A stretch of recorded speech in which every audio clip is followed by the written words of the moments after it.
రఘు గారు ఒక్కసారి వేదిక మీదకి రావాల్సిందిగా రిక్వెస్ట్ చేస్తున్నాం. ఇన్వైటింగ్ రఘు గారు to please come on stage. అలాగే మా ఆడవాళ్ళు బయటికి నవ్వుతూ కనిపించిన మాలో బోలెడంత ఫ్రస్ట్రేషన్ ఉంటుంది అనేటువంటి ఓకే, నేను కూడా ట్రై చేస్తున్నాను చాలా రోజుల నుంచి నా కాల్ పట్టుకోవడానికి, ఇంట్లో పెట్టేసి వస్తున్నాను నేను. మాలో ఉండేటువంటి ఫ్రస్ట్రేషన్ని బయట పెట్టేటువంటి సునైనా గారిని వేదిక మీదకి రావాల్సిందిగా రిక్వెస్ట్ చేస్తున్నాము. Sunaina to please come on stage. ఈ సినిమాలో వీళ్ళిద్దరూ మరి నవ్విస్తారా లేకపోతే ఏడిపిస్తారా ఏంటి తెలుసుకోవాలంటే 27th వరకు మనం వెయిట్ చేయాల్సిందే. ఒక్క నిమిషం, సునైనా కూడా వచ్చిన తర్వాత, లేకపోతే ఫ్రస్ట్రేట్ అయిపోతుంది తను.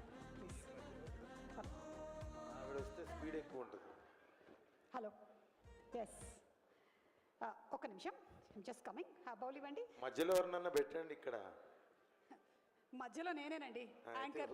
ప్రోగ్రామ్కి ఆడియన్స్కి మధ్యలో వారధి, మీ ఇద్దరి మధ్యలో కూడా వారధి నేనే. ఒక చిట్ తీసుకోండి, మీకే, ఎందుకంటే మీరే వచ్చారు కాబట్టి. అది చదివేసి అదేంటో అందులో ఉండేది చెప్పకుండా మీరు వేరే డైలాగులతో అందులో ఉండేది ఆయనతో చెప్పించండి. చదవండి, బయటకు చెప్పకండి. అంటే you can use other words, కానీ ఆ వర్డ్ ఒక్కటి వాడకండి. రఘు గారు మీరు రెడీయా గెస్ట్ చేయడానికి? ఇది ఇప్పుడు game, we are playing a game, it's a game show. నాకు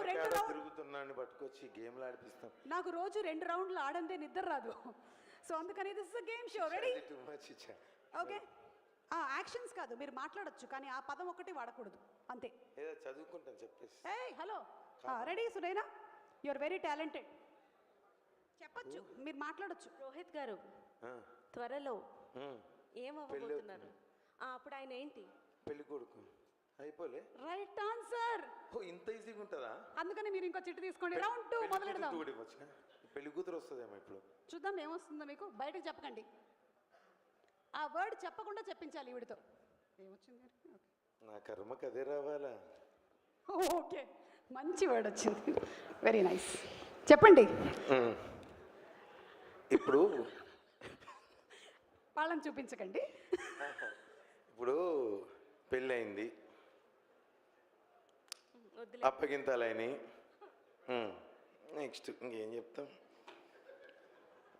నెక్స్ట్ అంటే మైకులు లేకుండా కెమెరాలు లేకుండా అడిగితే చెప్పే మాటలన్నీ ఇట్లా చెప్పిస్తారు. నా కర్మ కొద్దీ ఆ చిట్ట ఆయనకి ఎందుకు రావాలో, ఇది నేనే ఎందుకు చెప్పాలో. సంసారం ఒక చదరంగం. Wrong answer. ఇంకా సంసారం దగ్గర, సంసారం రావాలంటే ముందు ఇంకోటి ఉండాలి కదా అక్క. నేను అలాంటిది రాయలేదు.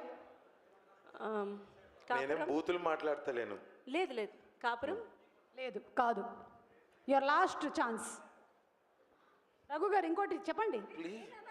కాపురానికి పెళ్లికి మధ్యలో ఒకటి ఉంటదమ్మా, 16 రోజుల పండుగ. క్యాన్సిల్. చెప్పేసేయండి ఆన్సర్ ఏంటో. ఆన్సర్ చెప్పండి. ఇప్పుడు 16 అన్నావు కదా, 16లోకి వెళ్ళి 13 తీస్తే ఏమవుతుంది? ఏమైతుంది? ఏమైతుంది? బ్యాలెన్స్ అవుతుంది. ఏం బ్యాలెన్స్ అవుతుంది? 16లోకి వెళ్ళి 13 తీస్తే. నా మ్యాథ్స్ రావండి, నాకు మ్యాథ్స్ చాలా. మ్యాథ్స్ చెప్పటే నేను. మీరు అదే చెప్పారు మరి లెక్కలు. నాకెందుకు అడిగిపిస్తారండి ఇవి? ఆన్సర్ చెప్పండి ఏంటో. ఎవరైనా గెస్ట్ చేశారా ఈయన చెప్పింది ఏంటో? చెప్పుర్రి. పెళ్లికి సంసారానికి నడుము ఉంటుందంట అన్న. నరేష్ అన్న నువ్వే కరెక్ట్ చెప్తావు. ఆ ముఖంలో కళ.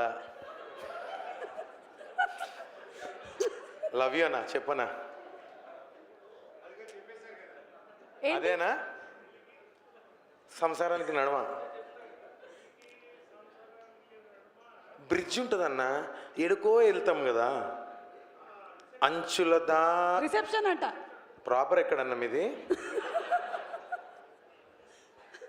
మీకు తెలియదు అసలు విషయం. మనం అనవసరంగా అన్నయ్యని అడిగా. అన్నయ్య పక్కన ఒక వ్యక్తి ఉన్నాడు, కొత్త పెళ్లి కొడుకు. సందీప్ గారు, సంతోష్ గారు, కన్ఫ్యూజన్లో అన్ని పేర్లు కూడా మారిపోతున్నాయి. కరెక్ట్గా చెప్పండి. రిసెప్షన్ అయిపోయిన తర్వాత ఏమైంది అంటే? రూట్ ఇంకా బస్సు టికెట్ బుక్ చేయలేదా? Air bus. మీరు ఆన్సర్ చెప్పేయండి, మీరు ఆన్సర్ చెప్పేయండి. అయ్యా అందరికీ నమస్కారం.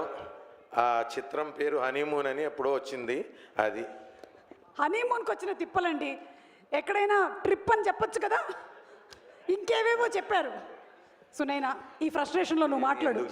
చెప్తే ఆడపిల్ల చెప్తే బాగుండదులే అని కాదు మనోజ్ అన్న, ఆడపిల్ల చెప్తే బాగుంటుంది. తేనె